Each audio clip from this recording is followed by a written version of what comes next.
Meron po sana akong hihingi ng tulong sa inyo tungkol sa inuupahan kong bahay. Gulong-gulo na po sa isip ko. Sana mabigyan niyo po ako ng malinaw na kasagutan. Ang Ang problema ko problema. po ay tungkol sa bahay na aking inuupahan. Meron po kaming 2 years contract ng may-ari. 7 months na po kami nakatira sa bahay. Ang bahay po pala ay under ng pag-ibig at hindi pa po fully paid according sa may-ari ng bahay.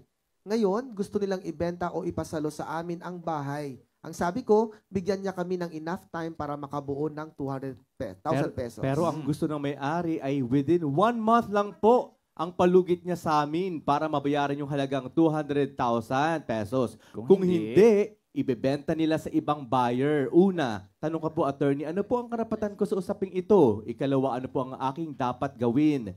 Pwede po ba talaga niya ibenta ang bahay na di pa bayad sa pag-ibig? Sana po ay matulungan niyo po ako. Maraming salamat. po. Pwede niya ibenta, deed of sale with assumption of mortgage. Yun yun.